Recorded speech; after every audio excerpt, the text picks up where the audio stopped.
এ যেন এক নিঃশব্দ ঘাতক। তবে আগে থেকে সচেতন হলে ভয়ঙ্কর হওয়ার আগেই থামিয়ে দেওয়া যায় রোগটি। সিস্টেমিক লুপাস এরিথেমেটোসাস বা লুপাস রোধে তাই চাই সাধারণ মানুষের মধ্যে আরও বেশি করে সাবধানতা ও সচেতনতা, এমনটাই বলছেন চিকিৎসকরা। প্রতি বছর 10ই মে দিনটিকে বিশ্বজুড়ে ওয়ার্ল্ড লুপাস ডে হিসেবে পালন করা হয়। বুধবার কলকাতা মেডিকেল কলেজে আয়োজন করা হয় লুপাস অ্যাওয়ারনেস প্রোগ্রামের। লুপাস কি? চিকিৎসা বিজ্ঞান বলছে এটি একটি অটো ইমিউন রোগ, যেখানে শরীরের রোগ প্রতিরোধ ক্ষমতা ভুল করে নিজের শরীরেরই শত্রু ভাবতে শুরু করে। এতে ত্বক, জয়েন্ট, কিডনি, ফুসফুস, হৃদযন্ত্র এমনকি মস্তিষ্ক আক্রান্ত হতে পারে। রোগটি দীর্ঘমেয়াদী, কখনো বাড়ে কখনো কমে। এই রোগটা যদি আমি একটা ত্রিভুজ ভাবি, এক হচ্ছে জেনেটিক প্রিডিসপোজিশন, জিন, সঠিক জিনটা থাকতে হবে, সঠিক এনভায়রনমেন্টের মধ্যে দিয়ে সেই জিনটার যা যা প্রোটিনগুলো আছে সেগুলো পাস করলো এবং পুরো জিনিসটা তৈরি রইল যে এবার তার লুপাস হতে পারে। লাস্ট ট্রিগার বেশিরভাগ ক্ষেত্রে দেখা যায় কোনো ইনফেকশান, বেশিরভাগ ক্ষেত্রে ভাইরাল। যেমন কোভিডের পরে আমরা দেখেছি লুপাসের আনমাস্কিং হচ্ছে।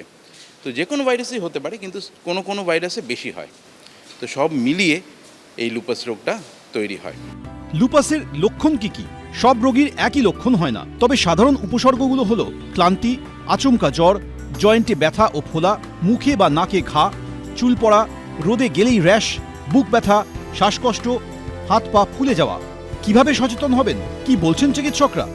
মুখের র্যাশ দেখে আর ব্যথা দেখে আর টিপিক্যাল বাটারফ্লাই র্যাশ দেখে আমরা কিন্তু চিনতে পারি।